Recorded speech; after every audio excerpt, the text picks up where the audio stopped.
There's some actors that are just phony, but they come across as great people, Tom Hanks. And then there's other people like this that are they're genuine and it comes through.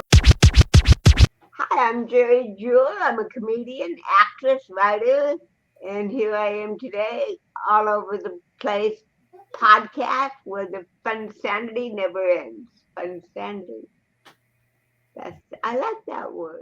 Hello and welcome back to All Over the Place. I'm your host, Eric Porvoznik, and bringing in Mr. Jim Culver. How do, Jim? I am great. How are you?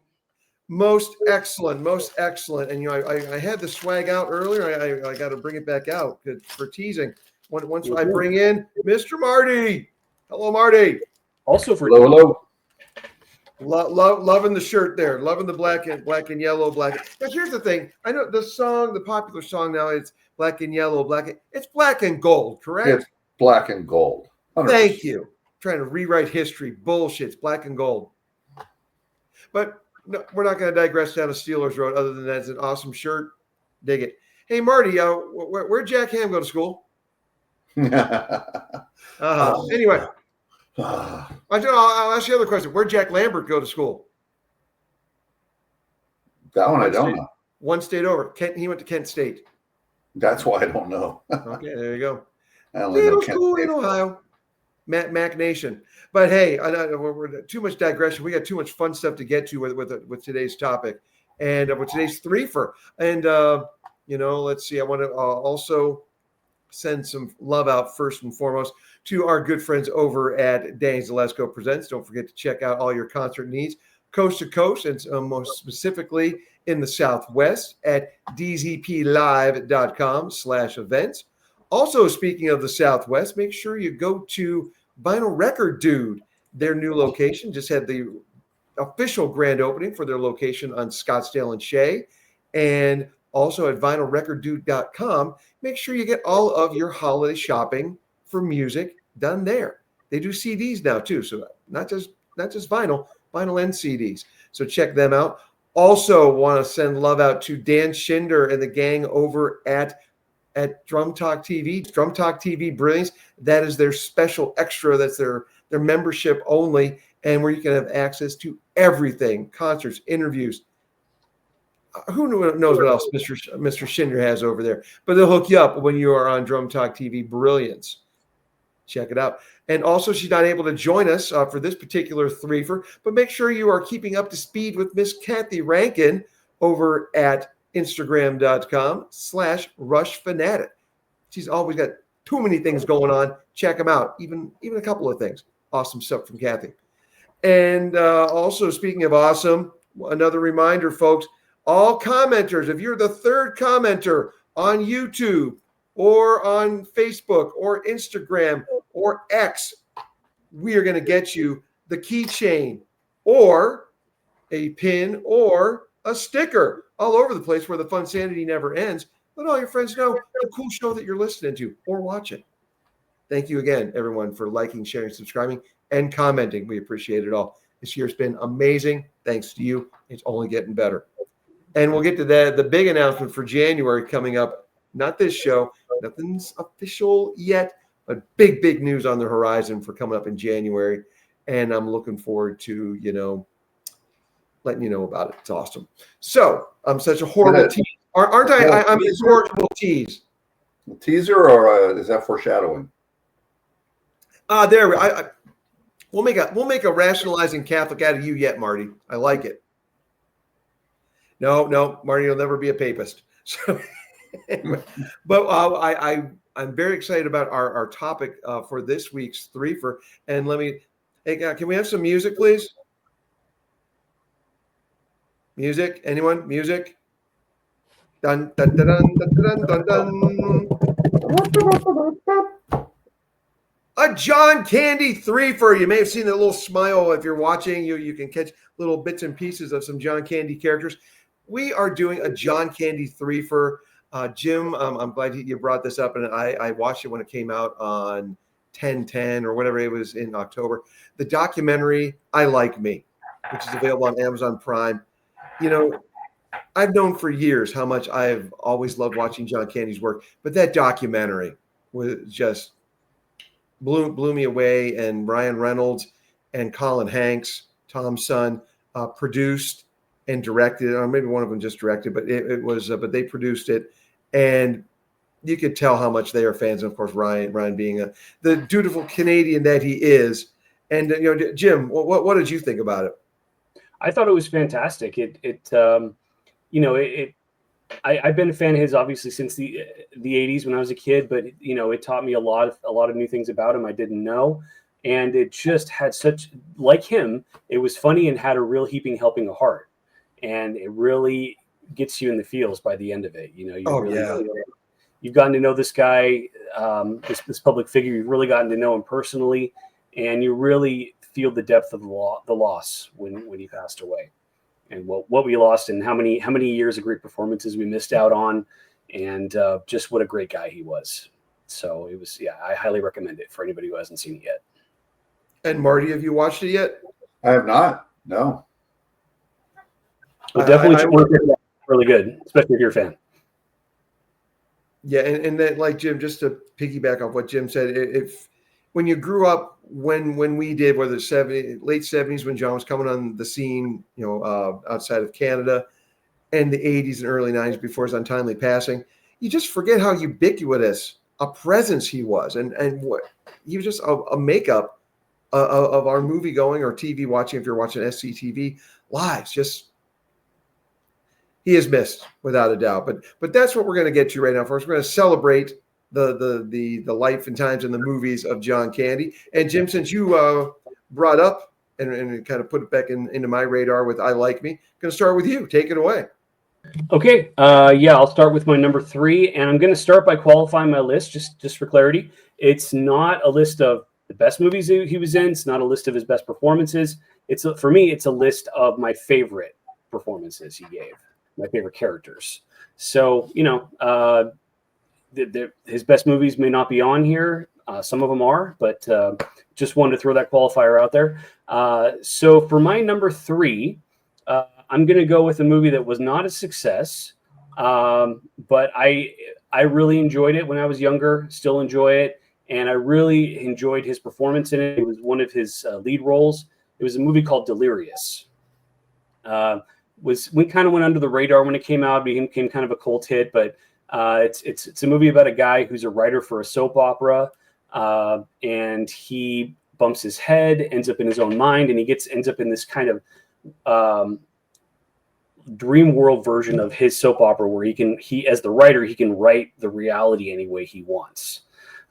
So the movie has a lot of fun with that. It's the sequences where he's kind of writing himself as this action hero type guy are really imaginative and funny. And some of the gags in it are really good. It's not one of his best comedies.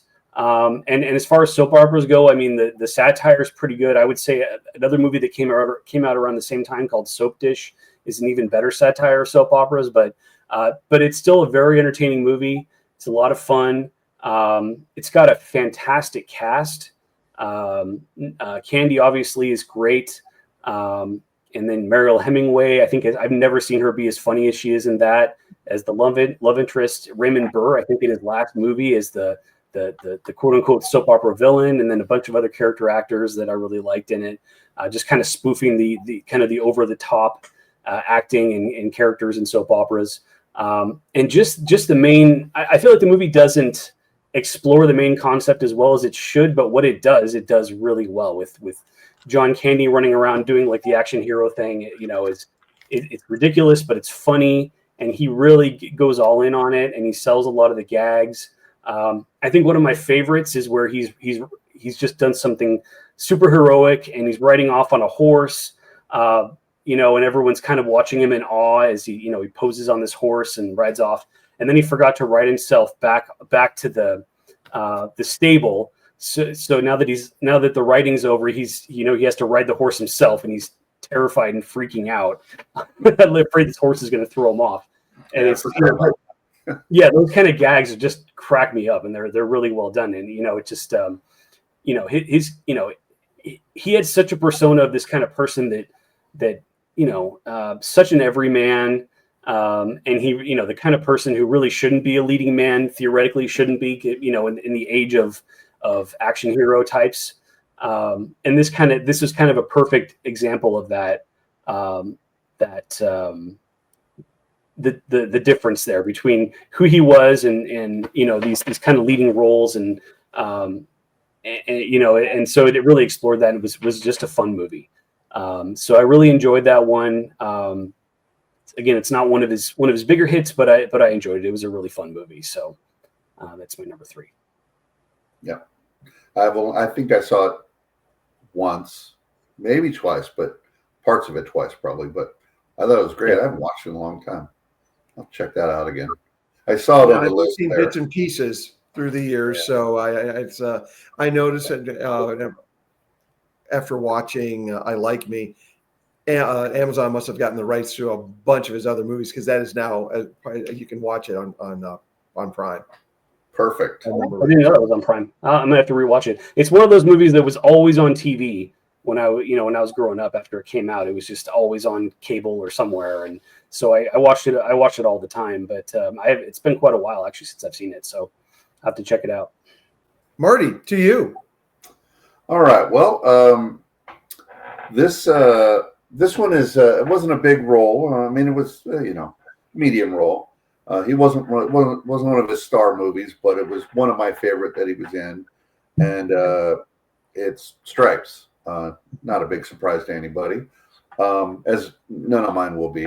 But the thing that struck me about that is it was kind of a side role that if a lot of people could have done it, and it would have been fine.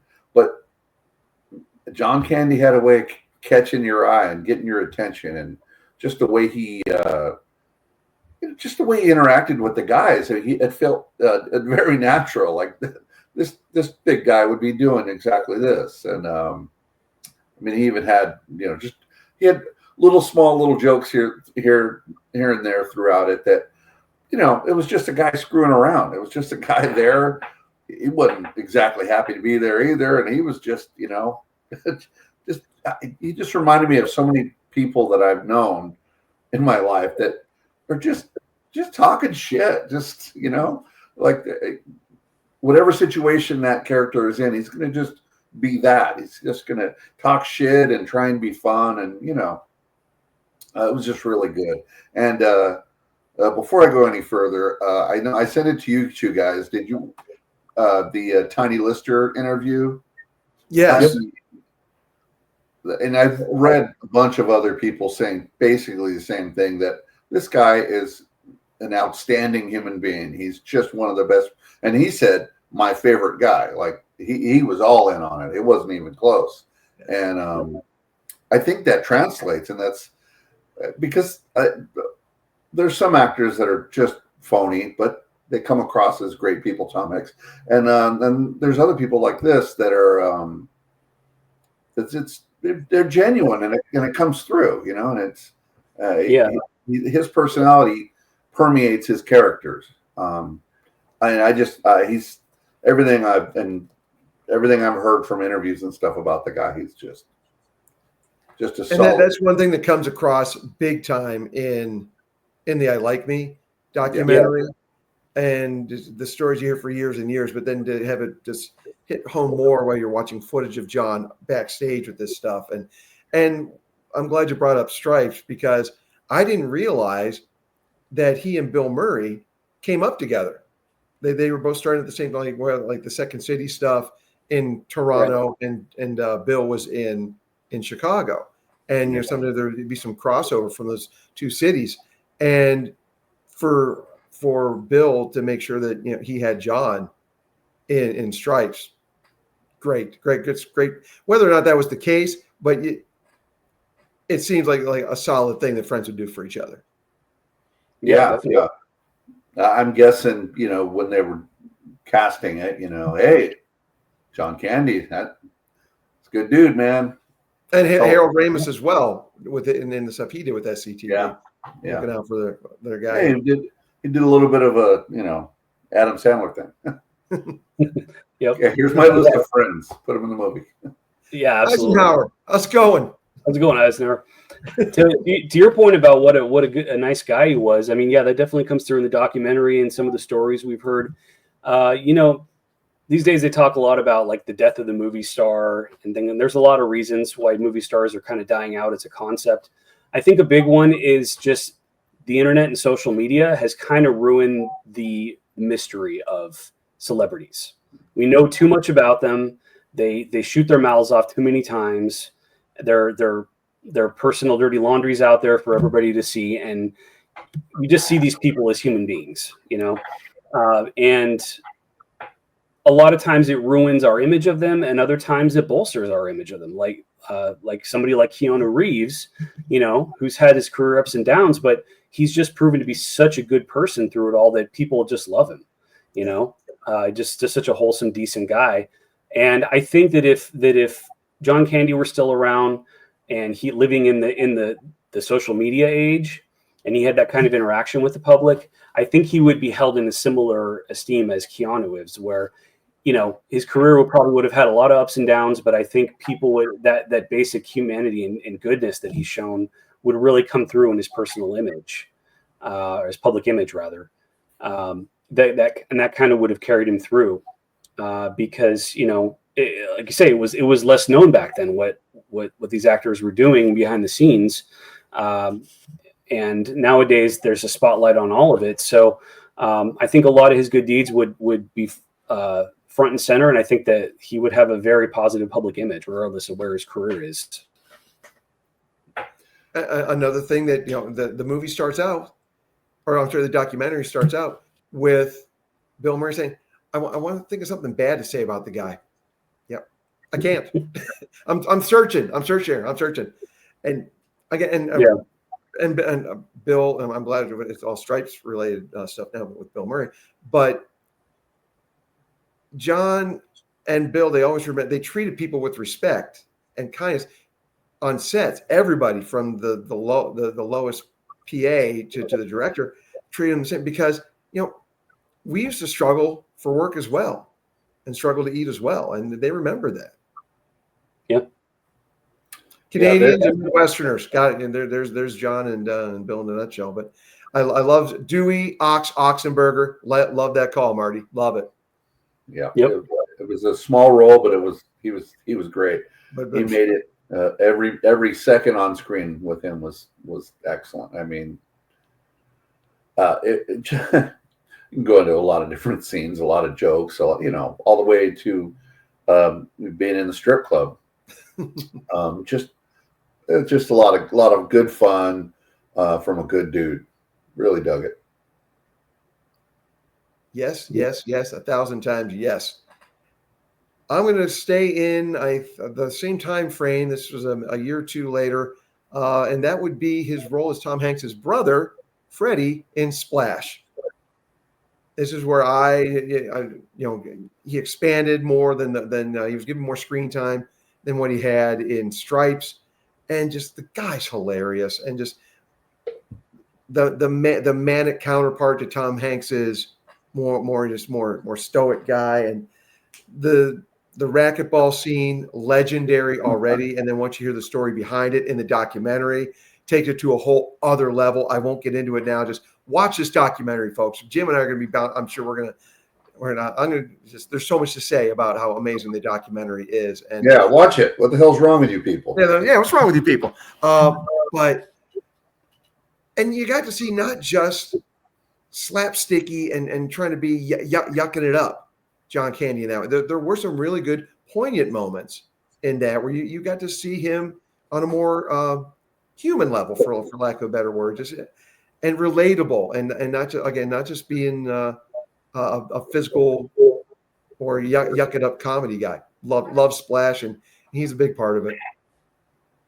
Yeah, absolutely great. Yeah, great role. What a character introduction in that. Just the little kid looking up girls' skirts. I mean, little kid version. Yeah, crazy. But yeah, completely. It's funny because I think that came out, if memory serves, not too long after Stripes. Well, Stripes was 81.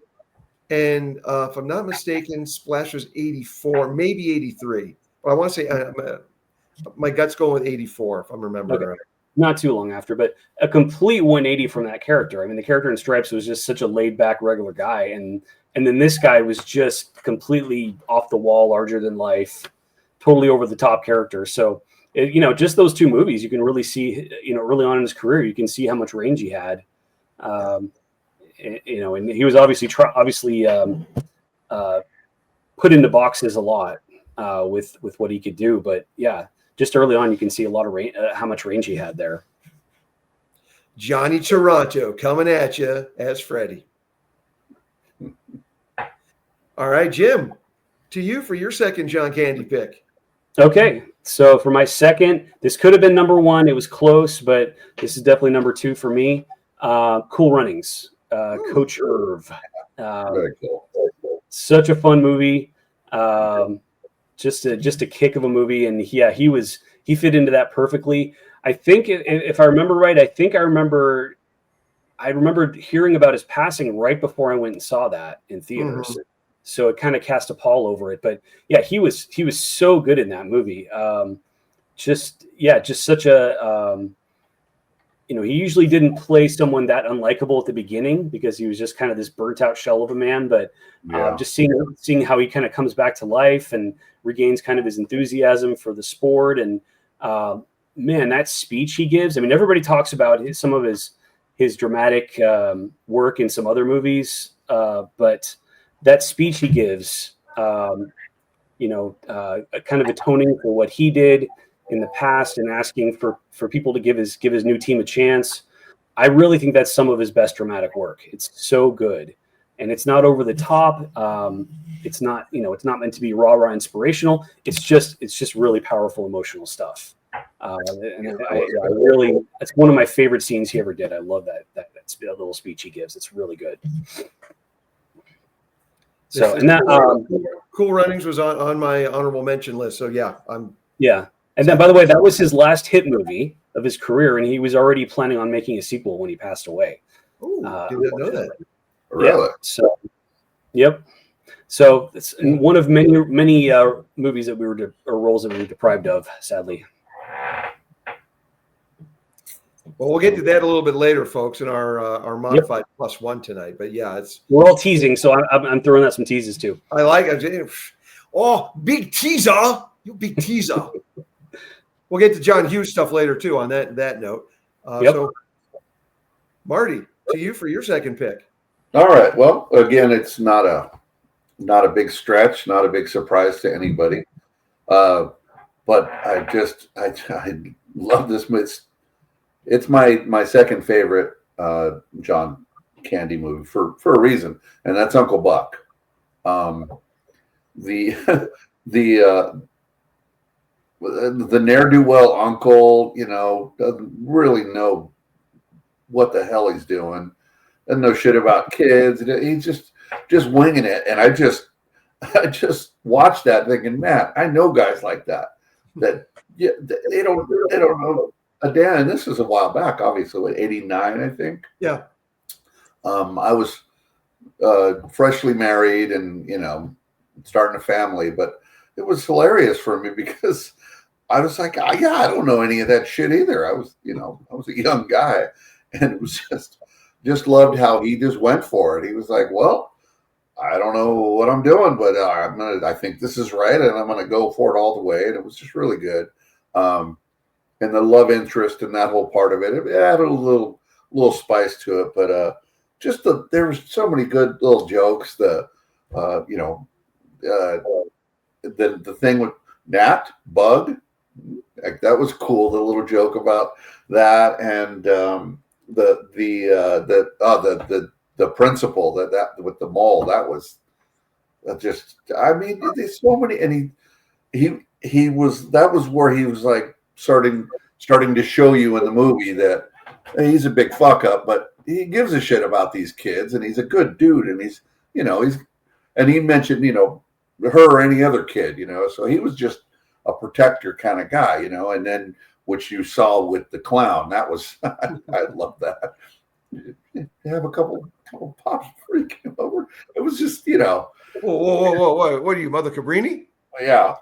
And then the guy goes into that tirade. By the way, Four flushing. What is that? You know, good, low down four. I don't know the quote exactly, but four flushing. Do you guys know what that reference is? You and I have talked about this before, but I don't remember. All right, so down there in the comments, someone tell me what in the hell that means, where it came from, because I don't know, but it was hilarious. Oh, I thought you had informed me when we had this conversation before. So, all right. So yes, folks, the commenter who you get not just the keychain, but you get the keychain, the pin, and a sticker. You get the triple pack. If you can tell Marty what four flushing is. So anyway, I thought it was kind of insult to his. You were ineligible. Damn. I assumed I'm just throwing this out there. I assumed it was some comment about his like digestive system or something, but I don't know. I never got that joke. That's what I assumed. I heard it. Yeah. I think it was in a Warner Brothers cartoon as well. Okay. I think maybe somebody saying that to Bugs Bunny, maybe. Anyway, I didn't know then. I didn't know in '89, and I may know now, but I've forgotten. So please remind me. But yeah, it was a great role. It was a lot of fun. You know, I didn't even know how to feed. Although who feeds a dog one time a day? I don't know. But he was like 3, 4. How many times did you feed a dog? He didn't know anything, and it was just he was so endearing. And you see this in a lot of his roles, and you see it in a lot of comedies. You have the yuck, yuck, yuck, and then you have the he's a good dude emotional thing. Like, you know, I don't know. Jack Black in School of Rock, like, you know, he's a fuck up and he's fatty fall down, yuck, yuck, yuck. And then you see the heart, right? And you see this in a lot of comedies. It's a pretty common thread. But I think John Candy did it as good as or better than anybody because he was so likable. Even though he was this guy who had a gambling problem and he, you know, had all this shit going on. You still liked him. You couldn't help like him. By the time he got through making the giant pancakes, you're like, this dude is solid, man. This is what a guy, you know. And he's really good at that. And almost all the movies he did, you know, just really drove that home. And you see it with a lot of comedians, but I think he was one of the best at it. Yeah, some celebrities are.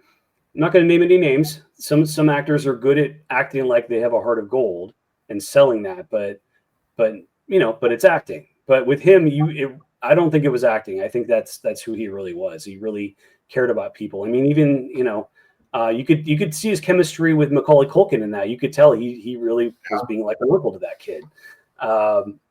Yeah, he was, you know, it just, there was something really genuine with him that came through even in the cheesiest roles.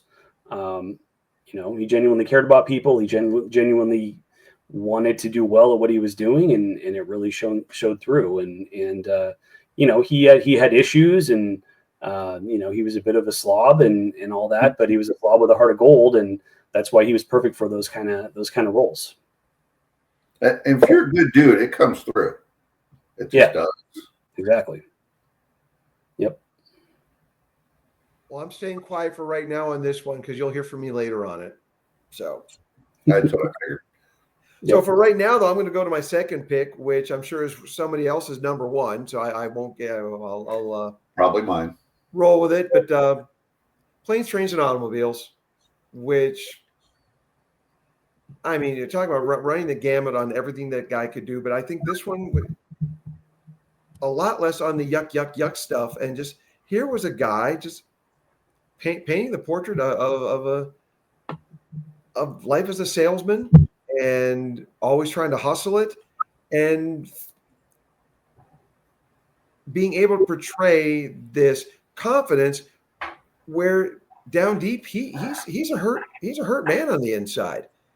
And you saw flashes of it throughout, but then just that scene at the end where he's having the heart to heart with Steve Martin and with Gil. It's John Candy showed again, more acting chops than you would expect from somebody who had, by and large, at that point in his career, was just being a funny man and going for the laugh. And this one, John Hughes found a great vehicle for John Candy, and was able to let him show what a great actor he could be. Yeah. Yeah. Well written, well directed, terrific. I mean, just anyway. I guess I'll stay quiet. See, it's John Candy, folks. Maybe I should have just gone to some of my honorable mentions for number 2, but but Planes, Trains, and Automobiles, my number 2 pick. So, Jim, over to you for any honorable mentions and your number 1. Okay. So honorable mentions. I'm gonna second you guys on Planes, Trains, and Automobiles and Uncle Buck. Both are no-brainers, absolutely. I'm also, as an honorable mention, I'm going to add Heavy Metal. Great voice work in that, voicing everything from a nerd who turns into a barbarian to a robot and a cop and all kinds of stuff, and just a lot of fun, great voice work. He did some voice work in his career, but I wish he did more because he had the perfect voice and the perfect personality for it. He was definitely a fun addition to that movie. I'm also going to add the movie Only the Lonely, which is, I think, the last movie he did with John Hughes. Where he played a Chicago cop who has this overbearing Irish mother, falls in love with a woman and has to kind of negotiate that. Another, like Planes, Trains, and Automobiles, kind of playing a really well-meaning guy who just doesn't have a lot of confidence in himself, it's actually probably one of his more dramatic roles, and he really nailed it. So, not a well seen movie, but really well done. So for my number 1, though, I couldn't pick anything else because it's one of my favorite movies of all time, and he is perfect in it. And Spaceballs, playing Bartholomew. Barf. Yes. So great. I mean, he was really versatile in that he could play leading men, he could play supporting roles, he could play cameos, but he really was great as the sidekick in a lot of roles, and Barf is the perfect sidekick. He pretty much steals every scene he's in. He gets a lot of the best lines, and to do that in a Mel Brooks movie is not easy to do, but he absolutely did. He was absolutely perfect in that. He has kind of this general sweetness that comes through. I mean, the guy was a human dog. He was a human golden retriever. So how perfect to have him play a half man, half dog, he was absolutely perfect as Barf. He's hilarious. Just kind of this, it's just a goofy Star Wars spoof, but he comes through as just this sweet guy who wants his buddy to find love and be successful. He's hilarious in it. He's so funny. One of the best parts about the movie. And I could sit here and recite all his lines from it, he was great though. It's my favorite role. It's got a mind of its own. Exactly. He says he starts praying, like, stop that. I love it. I like the very slight but perfect touch as the stand-ins for the Jawas are giving him water. He's lapping it up like a dog. Yeah. I'm taking a drink. Yeah. He doesn't move, but his tail starts going. I mean, it's just it's perfect. And I really love that they didn't cover his face. Yeah. Because John Candy come through, which was necessary. Yeah. I mean, you obviously know it was him, but his face just so expressive, and it's part of who he is. Maybe not to the extent of like a Jim Carrey, but it's such a big part of who he is. His facial expressions and whatnot, they make you love the guy. Yeah, I worry a little bit now that they're making a Spaceballs 2 if they're going to have Jack Black play his son or something, because that's going to be just a lame pale shadow of the original. But I guess we'll see what happens, though. I think they should just let the character go because nobody could play it better than him. I haven't heard anything about that at this stage, but who knows? The movie's not coming out to 2027. A lot can change now and then. Yeah. I'm just hoping we still have Mel Brooks around to continue to direct it. No kidding. That's a long time from now. Yep. But before we move around the horn to Marty, Jim, I need to ask you a favor. Can you give me paw? I still do that. I get weird looks. I don't care. All right, Marty, awesome. To you. All right, so that was one of my honorable mentions. Could have easily been on my list, but I had a feeling, that Jim would have it. So I'm like, yeah, there's plenty of candy to go around. I thought he was a small part. It was not much more than a cameo in Home Alone. The Polka King of the Midwest. That was excellent. He was being him, but it was still pretty good. And it had a little of that getting home for the holidays kind of, trying to get on home type feel, and his little part there. And the Great Outdoors, I thought that was pretty funny. I liked it. Big fat guy water skiing. That was, it's a little fatty fall down, but that's okay. It was funny. It was John Candy. The hell. So and that one was nice. And again, another nod to the documentary. I didn't realize how close he and Dan Aykroyd were from their days at SCTV. So it was nice to see them in a vehicle together. Yeah, for sure. It's not one of his best, but the overall movie, but I still liked it. It was good. I mean, it was John Candy. John Hughes production. So yeah. And so obviously we know that Planes, Trains, and Automobiles was my number one. And I welcome you all to comment, because what the hell, it was a really, you held back, so don't hold back anymore. But I just because I always loved Steve Martin, always liked his work, and those two together were perfect. That you got the straight man and the funny guy, but it was done in a different way, and John Candy made a face when they were on the bus singing. And Steve Martin starts with the three coins in the fountain. Is it three? I don't even know the song that well. Three coins in a fountain. Yeah, 3 coins in a fountain. Yeah. That movie's the reason I know that song. But yeah. Well, I was aware of it, but that movie really just the face he was making, I was like, he's like, oh great, these people are going to think I'm with this idiot, right? But just so many, you could just hit fast forward and stop anywhere, and it's a great scene. Every part of that movie was great. Just even the little stuff, telling the earrings to the teenage girl, and just every little nuance, everything about that movie was just perfect. Just loved it. It really was, to me, the perfect John Candy movie, because even though he was kind of a bumbling idiot, more than kind of, he was a bumbling idiot, he was also a big-hearted dude, and just trying to be helpful while he's fucking up left and right. And I said that on our last show about Tommy Boy, like I had to turn away because I couldn't breathe.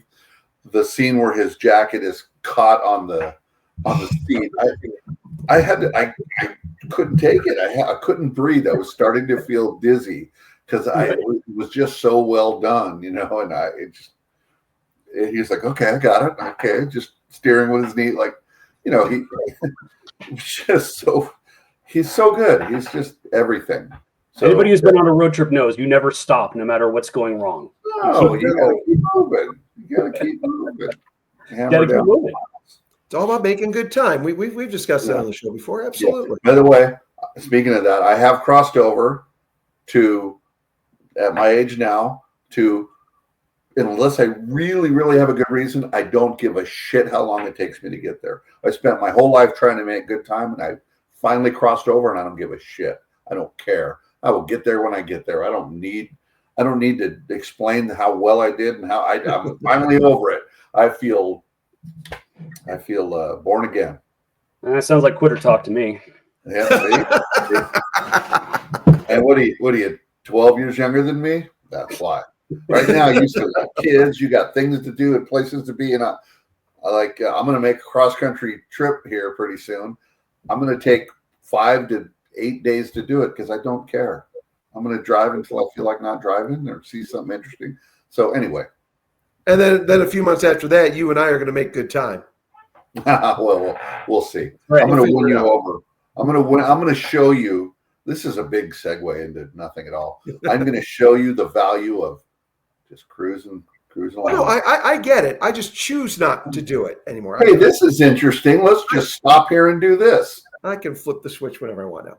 That's There right. you go. Well, before we go on, there are tons of lines to go through, but I want to go, Marty. This was your pick. What's your favorite line? And then Jim, you can start thinking of yours and your favorite line from John Candy in Planes, Trains, and Automobiles. Oh, Plethora of them. there is. I mean, it's hard to hone in. I mean, I love it so much. I can't hone in on a quote, but I can definitely hone in on a scene where he finds out his wallet was in the car that's on fire. Just so good. All right, Jim, to you. I think my favorite line is just when he's talking to the hotel guy and he just said, and he's chatting with him. He said, and the guy says, "How you doing?" He says, $1 million shy of being a millionaire. And it's just the kind of cheesy line that I would say to somebody that I haven't seen in a while. So it's perfect. Yeah, that's a good one. You got one, Eric?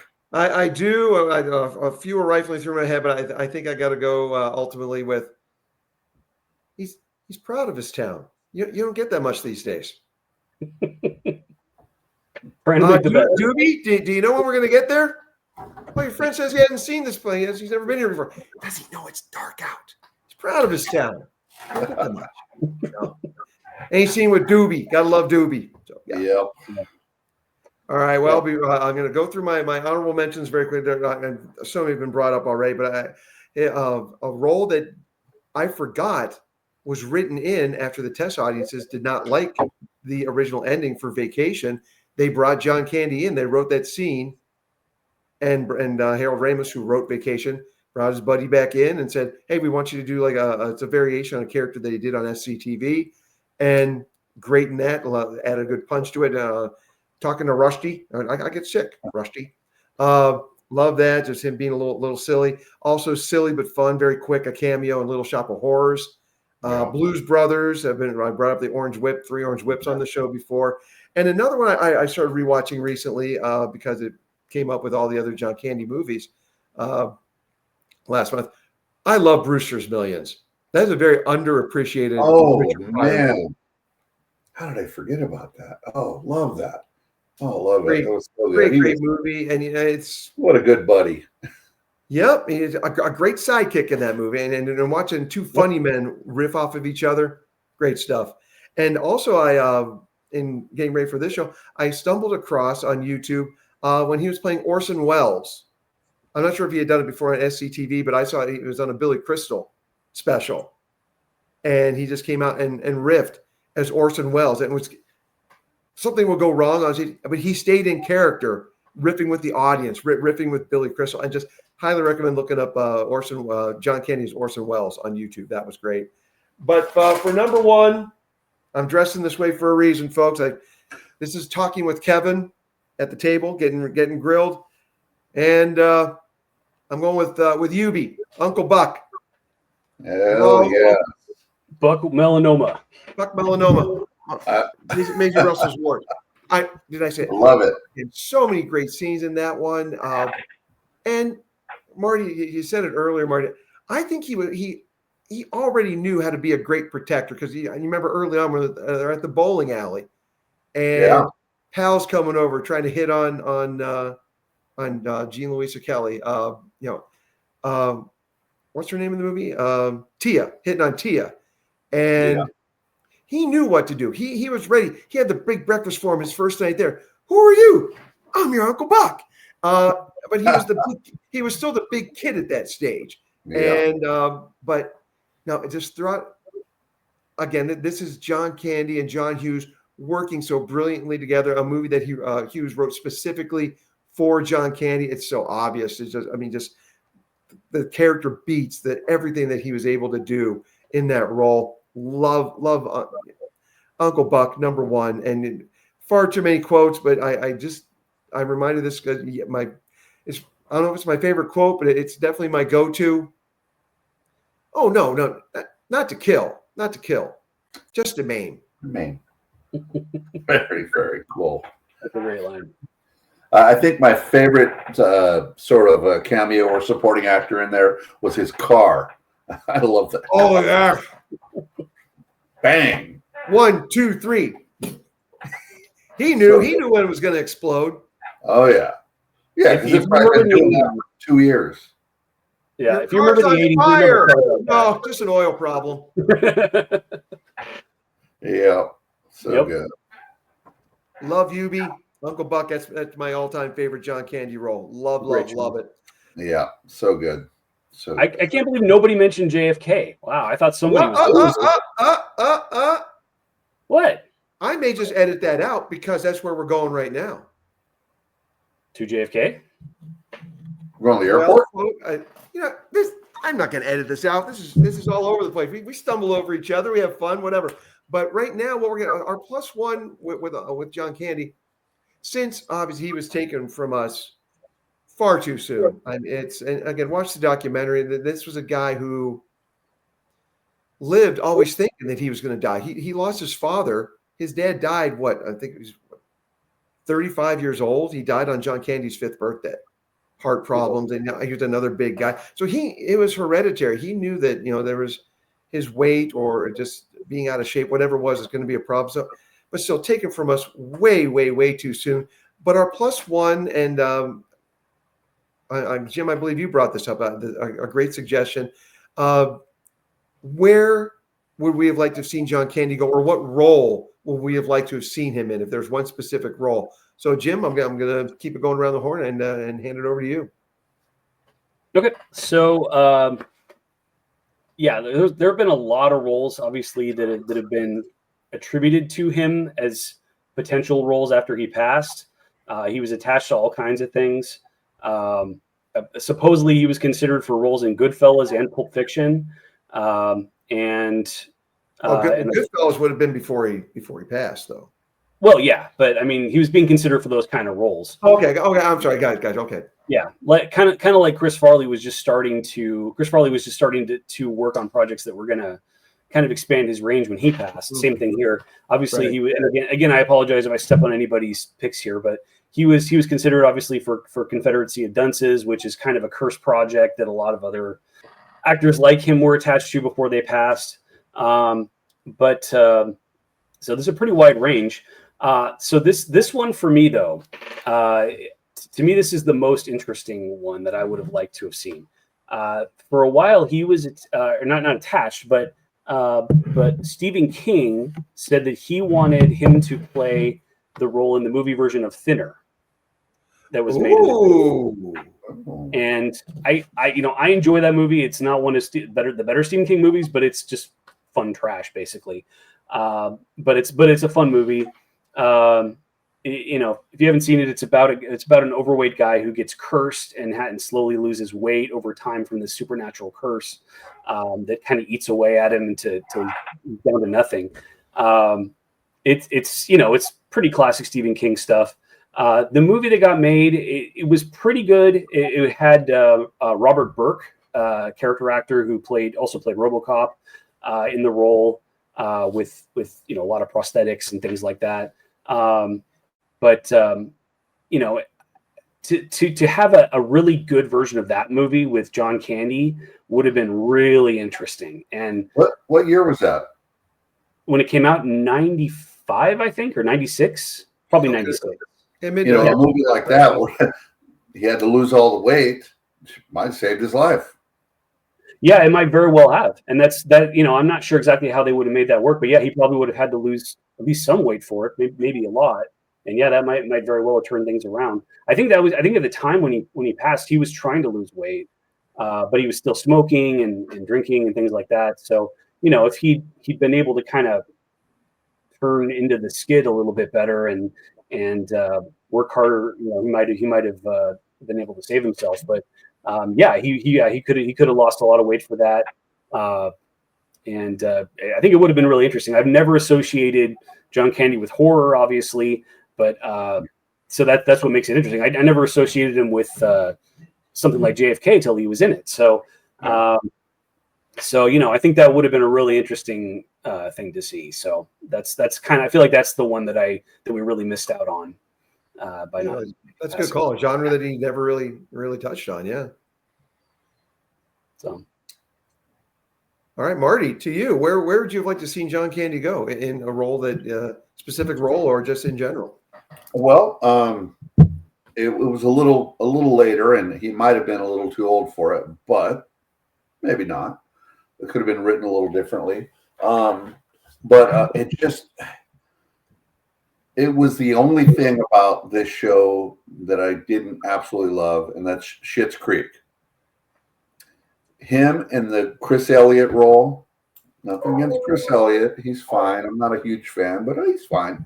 But John Candy in that role against Eugene Levy. With his old buddy. Oh, yeah. Would have been brilliant because it was kind of, I started imagining it, while I was trying to figure this out. I started imagining him in that role and all the things that Chris Elliott did and kind of how John Candy could have handled it. I think that would have been excellent. The show was great, but man, with a little John Candy sprinkled in there, oh man, a whole other level. I mean, yeah, that show was already phenomenal, but yeah, it would have been off the charts. Yeah, I agree. Good call. Yeah, great call. I didn't think about that at all, but he would have been perfect in that. That's exactly the kind of role that he was great in. Just give him an eccentric character and just let him do his thing, and he'd make gold with a role like that. I mean, and someone who's, I mean, again, no offense to Chris Elliott, but he's got his one thing. John Candy's one thing is 1,000 times superior. So yes, it just even if he was a little older, they could have just cast someone different as the wife, and he was the mayor. It would have worked. It would have worked perfectly, and all the things that they did, they would have been really good, really good. And since you mentioned TV shows, before earlier I talked about the movie Delirious. Thinking about it, I think that would have worked better as a show. Honestly, if they made that a TV show with him writing himself into different episodes every week, opera, that would have been. I think that would have worked a lot better than the movie they made. So I'm going to call that like my second pick for your auxiliary pick. Auxiliary, yeah. If he made a Delirious TV show, I think that could have been really good too. But yeah, good call on Schitt's Creek though. That's a great choice. Schitt's Creek. It almost makes too much sense. Well, as kind of foreshadowed or hinted a little earlier, JFK was a revelation, I thought, for John Candy. There was nothing funny about that. And, just joshing a little bit with Kevin Costner's character, but, the whole enchilada. And just hearing him in that Southern accent and just total straight up role. And you saw the fear in his eyes if he would have been given him given up the whole enchilada. And I would have loved to see where he could go with just a straight up dramatic role moving forward. But as Dean Andrews, I thought he was great. Far too short, not in the movie enough, but enough to see that he really could have taken a dramatic role and slam dunked it like he did everything else. Yeah, and apparently that fear was real. The sweat and everything. He was so nervous about doing that role because it would have meant so much for his career. And from what I've heard, according to his daughter, the only time he ever yelled at his kids was when they interrupted him while he was preparing for that role because he was so nervous about it. Wow. So it was completely out of character for him, but that's how invested he was in making that work. And he pulled it off brilliantly. He was great in that. So I don't know who was responsible for casting him specifically, but the rumor is that it was because he looked so much like the guy, right? And just to have that trust in a comedic actor to be able to do that, like it must have had to had an interview, maybe not an audition, but at least spend a little time with the guy to know he could pull it off. Because you can't just go, well, he just looks like him, so that's good enough. But that was initially how he got even brought in the conversation. Because if you look at the guy, he does look like John Candy. Well, Oliver Stone at that stage, I mean, certain misgivings with the Doors movie aside, he was firing on all cylinders at that point. I think, as a director, he knew what he saw something in Candy where he knew it could pull it off. Yeah. Well, check them all out, folks. We gave you a lot of John Candy here. I know, Jim and I cannot again recommend enough. I Like Me on Amazon Prime, and so many great roles from John Candy, and so many things that we think that he could have done, but sadly we'll never get to see that. But for all the years that he gave us, rest in peace, John Candy. Great career. Thank you. Amen. And don't forget, folks, like, share, subscribe, comment, and comments will get you what, guys? Thank you. Swag. Oh, don't forget the sticker. Swag. All right, folks. As always, thank you for watching, listening, sharing, subscribing, commenting. We'll be back real soon on All Over the Place. Till then, take care. Bye-bye.